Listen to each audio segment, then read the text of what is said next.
This is a picture of Ron in his 1968 Ford Mustang Fastback. Ron used to watch TV shows that were sponsored by Ford just so that he could watch the Ford commercials. At the age of 13 to 14, he would ride his bike to the Ford dealership and sit in brand new Mach 1 Mustangs. This was in 69 to 73, and I did the exact same thing with the New Edge Mustangs and with the Mach 1s in 2003 and 2004, so I think that's really, really cool. So every free hour and dime he had went into this 68 Mustang. When he finished high school, he started college, and he started working nights as a custodian in an elementary school. And he used to park the Mustang out in front where he could be seen from Main Street, and it was mainly because of Mustangs that he was able to date and then marry his wife, Gina. So Gina used to drop a friend off at the school where he worked, and that's how he met her. And eventually he got around to asking her out, and her mom actually used to see the car on her way home from work, and she said she loved it so much that she was okay to let her daughter date him. He said that's crazy but true. And so they both enjoyed that Mustang for a little while, but then they decided to go ahead and sell it so they could put a down payment down on their new little house. Years went by, and in 1998 they bought a brand new V6 Mustang. It was dark Atlantic blue, metallic, and this is a beautiful Mustang. I actually considered buying one just like that as my first Mustang when I got my 97 V6, and mine was laser red, but I really like that blue too. My Mustang even had the same wheels on it, my 97, and you can see they added dual exhaust and louvers and some cool things to it. So this ended up being Gina's car, and to this day it is still owned by the family and it is driven by their son-in-law. Around the year 2000, Ron wanted to buy another Mustang to replace the hole in his heart that was left there from selling his 68, so he went down and test drove a dark Highland green Mustang Bullet. The car just didn't feel right to him, so he didn't end up buying it. So then he started thinking about buying a vintage Mach 1, and he said the ones that he could afford he didn't want, and the ones he wanted he couldn't afford. So he decided to wait it out for a minute, and was extremely happy to find out that later Ford came out and announced that they were going to bring back the Mustang Mach 1. He was really excited. It was the best of both worlds. He could have a Mach 1 with a warranty, ready to drive, ready to enjoy. But then the games began. Ford told everyone that it was going to be a limited production run of 6,500 units, that only 1 year was going to be made of the Mach 1. The dealers were all adding their stealership markups, and some of them were even as high as $10,000 over sticker.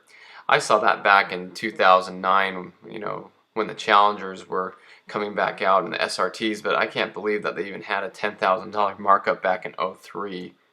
And so they got excited about the Mach 1 for '03. They looked it over, they were really considering buying one, and finally, on September 1st, 2003, they bought their zinc yellow Mach 1 with no dealer markups. The car only had 13 miles on it, and that was after their test drive. And so the final price came to just over $31,000, and they were now the proud owners of this beautiful, brand new zinc yellow Mustang Mach 1. And so here's the picture of both their Mustangs together. So now their Mach 1 sits at 25,152 miles on it. As the years go on, they have grown to love it even more. It has always been for pleasure, car shows and coffee get-togethers, and it has won 2 first place awards and 2 second place awards, along with 1 best of class award. The car has a lot of appearance modifications to it, and as for performance modifications, it has a Flowmaster Delta Force 2 catback on it. Ron wants to thank his wife for not only letting him buy the car, but telling him to buy the car. So here's a little walk around of the car. You can see it has the stock Mach 1 wheels, which I like. It has rear louvers on the back and blackout on the lower valence, and I like how it doesn't go higher on the lower valence where you can see those little lines. They added the black fuel door, which looks really good with yellow. Of course, black and yellow go together so well. And the brakes actually have a little yellow running pony on them like the Bullet would. And then the tires have added paint on the tires to make them look good. You can see they've added some hood pins too. Some hood pins are sticker style, they just press on. Some of them they actually drill holes in. you can see the added perimeter Mach 1 stripes, and the running pony's been changed. Going inside the car, the seats look fantastic. That's the number one thing that stood out to me here. But even around the radio cluster there has been painted silver. The running horse is silver on the steering wheel. The Mustang cursive, you know, a lot of silver added in here. The cup holder area has it, and even the coin part does. Look at those seats. Those look absolutely perfect. I love seeing those. Silver around the door and lock button area there, and around the vents. Interior upgrade package car. You can see it still has the trim around the radio. The shift ball looks like a stock shifter. Like they said, no performance modifications besides the exhaust. Going inside the engine bay, it looks absolutely beautiful. Very clean. It has a Ford logo there on the inlet for the shaker system. And the plaque there on the front there that has the production number and everything. I like how they added the running pony to the oil filler cap, as well the coil covers and the radiator cap. Nice door moldings there, very beautiful looking ones, and of course the stock wheels. And so here's some still shot pictures with 25,000 miles on it. Beautiful low mileage car. Interior upgrade package, like I said, even the button on the radio has changed there. Some more engine bay there where you can see those caps and Mustang logos. That's a really good idea. The seats also have Ford logos added to them, and the door panels have that running pony on them like the original Mach 1s did. That's what the old Mustangs had on them, so that looks pretty cool. It adds to it. I even thought about doing that to mine at one point. So here are just a couple of beautiful pictures of the car. You can see how nice and loved and taken care of it is. I love zinc yellow. Having owned a zinc yellow, I think it's something that you have to own it to really understand. More Ford logos on the back seats, and the steering wheel cover, and even silver around the posts on the steering wheel there. And so just so much detail, so many things that you can do to customize your car, and that's what makes the Mustang so loved. They say Jeeps and Mustangs are the most customized vehicles in the world, and that makes sense.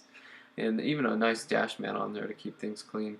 So another engine bay shot there, and just a nice picture here in the driveway. So I thought it would be really cool to read through the article that the wife Gina had written.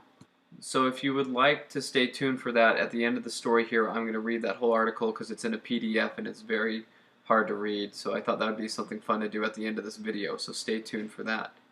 So here's a little exhaust footage with the Flowmaster exhaust, and after that we'll get into their article in the magazine.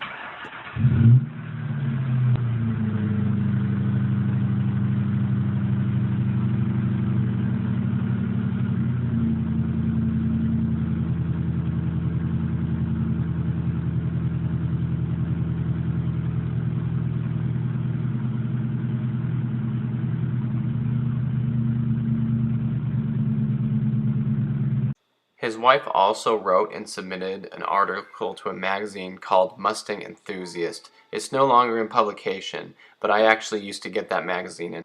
The article was in the Mustang Spirit section and was titled A Ford Man. And so I thought it would be cool that as we look some of these pictures and videos of their car, I thought I could read through the article. Since it's in a PDF, it's kind of hard to see, and I thought maybe I could share that with you. The article says that Ron is and always has been a Ford man, just like his father. As a youth, he would ride his bike several miles to the Ford dealer just to look at the cars, talk to the salesman, and dream of the day when he would have one of his own. He worked 3 paper routes simultaneously, saving all his money. At age 17, he heard that his sister's brother-in-law was selling his '68 Mustang Fastback. It was turquoise with off-white interior.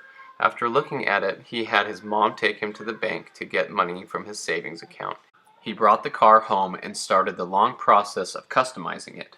It's how his passion for Mustangs started. He pulled the engine and completely rebuilt it. He changed the 289 2-valve single exhaust to a 289 4-valve dual exhaust, added 10.5 compression pistons, high output cam, high-rise manifold, Holley 650 CFM carburetor, dual-point distributor, hooker headers, and thrush mufflers. He changed the rear end gears to a 391, put a shift kit in the automatic transmission, and put Goodyear white raised letter polygrass tires all around. Cosmetically, he recarpeted the interior and had it repainted ginger bronze metallic with 2 coats of clear lacquer finish. With the exception of the rear end and the paint, he did everything himself in his dad's garage. There were times when his dad would come out to the garage and see all of the car parts lying around on the ground and tell him that he would never get it back together again. When the motor was back in the car, his dad said, "Okay, it's back in the car, but it will never start." Wrong. It started on the very first attempt. The car was his pride and joy. He would get up and wipe it clean every morning. The car was gorgeous. Ron was known at school and around town by his awesome car. For 3.5 years, that car was his baby. Then there came a decision. He sold the car to a friend because he needed to make a down payment on his first house. It was the hardest thing he had ever done. As his future wife, I tried to console him, saying he would get another Mustang someday. Well, priorities changed. We got married, had a daughter. It seemed that getting another Mustang was just a pipe dream. In 1998, we purchased my dark Atlantic blue V6 coupe. In September of 2003, we bought Ron a new zinc yellow Mach 1, which we take to car shows, getting firsts and seconds. It took a while, but we have a Mustang back in our lives. The couple lives in California. Since the time they submitted their story, my husband and I have found out that we are going to be grandparents. Our little bundle is due in late August or early September. When we know the baby's gender, we will know what color battery-operated Mustang kids car to get. You're never too young to start. So I really enjoyed talking with them and emailing and getting pictures and videos and seeing a beautiful Mach 1 that they take pride in and that they love and have owned since it was brand new. That's really cool. So I hope you enjoyed this as much as I did. Stay tuned for more of these Mustang stories. Remember to subscribe to the channel, like the videos, and thanks for watching.